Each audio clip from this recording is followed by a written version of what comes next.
Portanto, agora nenhuma condenação há para os que estão em Cristo Jesus, que não andam segundo a carne, mas segundo o Espírito Santo.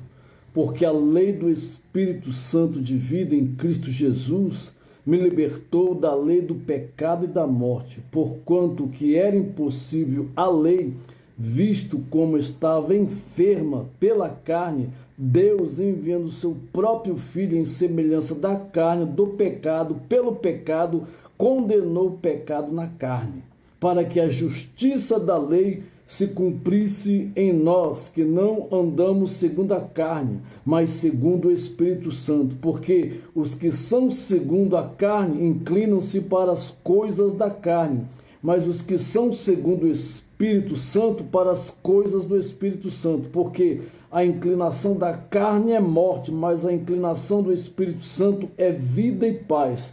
Porquanto a inclinação da carne é inimizade contra Deus, pois não é sujeita à lei de Deus, nem em verdade o pode ser. Portanto, os que estão na carne não podem agradar a Deus. Aqui está o contraponto. Soteriológico e amartiológico, duas doutrinas cardeais da teologia sistemática, em que Paulo quebra os dois princípios aqui. Um é que se nós andarmos pelo Espírito Santo está em letra maiúscula, não é o meu espírito nem o seu espírito com letra minúscula, é o Espírito Santo, a terceira pessoa da Trindade. Não tem como explicar, não tem concílio teológico no mundo que possa explicar. Mas vamos lá. Então o apóstolo Paulo está aqui quebrando toda a doutrina dogmática do judaísmo da época, até porque ele era judeu de cátedra. E o que o ensinou, nada mais, nada menos, foi Gamaliel, né? O teólogo do judaísmo. Então, gente, por favor, a história é história, contra fatos não há argumento. E por que o Senhor nosso Deus escolheu Paulo para tão grandiosa obra? Porque ele conhecia de cátedra a doutrina do judaísmo. O Senhor Deus é muito sábio em escolher pessoas para um fino propósito na terra.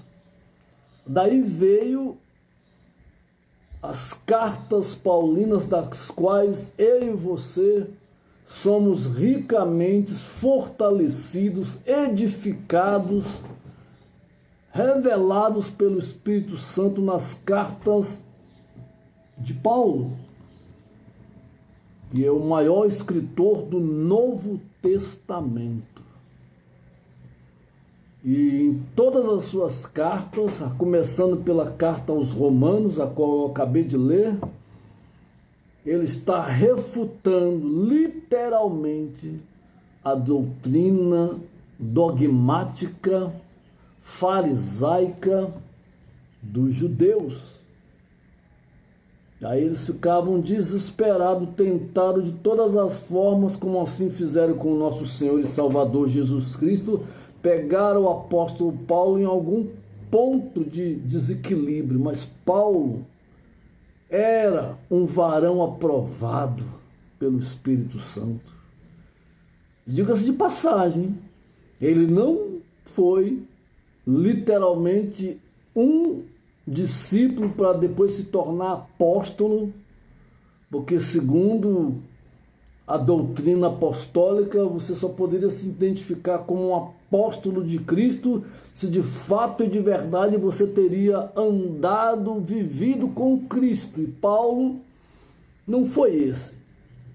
Mas o que Paulo recebeu do próprio Senhor Jesus é algo muito fino, é sobrenatural. Mas as teologias e os teólogos estão aí divagando estão até apostatando, e muitos já até apostataram da fé e já não creem nem mais nos evangelhos, já estão até duvidando da pessoa bendita de nosso Senhor e Salvador Jesus Cristo. Imagine de Paulo, que foi simplesmente mais um para somar e multiplicar. E o fato é, gente, que Paulo, numa das suas orações, ele fala algo tão profundo que não tem liderança nenhuma eclesiástica que teria essa coragem de falar. Ele disse: já não eu mais vivo em mim, mas Cristo vive em mim. Ele encarnou, por assim dizer, o próprio Senhor Jesus. Não reencarnou, por favor. Nós não pregamos a doutrina kardecista, espiritista e hinduísta e budista. Nós não cremos nas reencarnações. Porque Deus não trabalha com reciclagem, gente. Se fosse assim, seja sincero, o mundo era para estar zerado. Porque se de morreu encarna, então, meu amado, se na doutrina da reencarnação é para que aqueles que morreram reencarnam comecem a purgar, expurgar a sua vida passada e melhorar os estágios, ou como diz os darwinianos, né? A evolução, então não haveria maldade nesse mundo, gente. Concordam comigo ou não? Não haveria essa loucura que nós estamos vendo. Porque de lá para cá, já tinham zerado. Então a gente estaria literalmente num paraíso, sem nenhuma bandidagem, sem nenhuma politicagem, sem nada de nada que nós estamos vendo aí, a bancarrota no mundo. E infelizmente no nosso Brasil.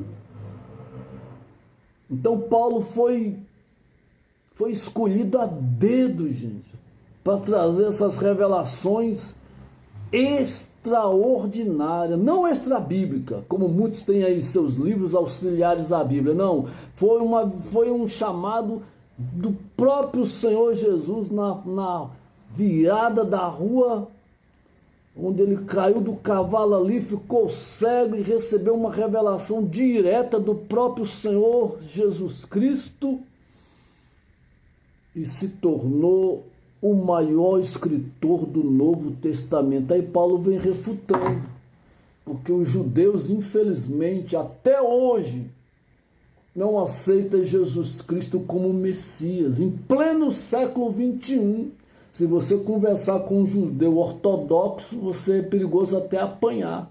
E eles blasfemam mesmo, eles falam palavras assim que ferem a santidade do Espírito Santo. Misericórdia. E aqui no Brasil não é diferente. Tem uns aí da ala judaica que eu até perguntei para uns aqui: você usa o quipá, você usa a menorá, você tem os filactérios, você tem a arca do propiciatório, ainda que seja xing-ling, né? Porque a arca do propiciatório, o próprio Deus excluiu do planeta Terra porque se tornou um ponto idolátrico de Israel, né? E a menorá, o candelabro de 7 braços, também foi outro objeto que sumiu, mas todo mundo aí querendo dar uma de judeu, né? Aí eu perguntei para muitos: pô, cara, você é brasileiro, meu irmão, acorda, você não tem nada a ver com o judaísmo não, acorda. Ah, você quer ser sabatista, você quer verdadeiramente guardar a lei? Então se você tem um filho do sexo masculino, com 8 dias de idade, você tem que fazer a circuncisão dele, tá bom? Ah, calou todo mundo. Porque segundo a lei judaica, o menino do sexo masculino teria que ser circuncidado, senão ele era considerado como imundo, impuro. Ah, por favor, gente. O fim da lei é Cristo. Aí Jesus se levanta e diz para os discípulos que o maior mandamento é amar ao Senhor Deus acima de todas as coisas. E o segundo é amar o próximo como a ti mesmo. Cumprindo todos esses 2 mandamentos, você cumpriu toda a lei e os profetas. Mas, gente, está tão fácil de entender. E foi o próprio Jesus que deu a doutrina, né? Já que vocês querem falar isso, mas ninguém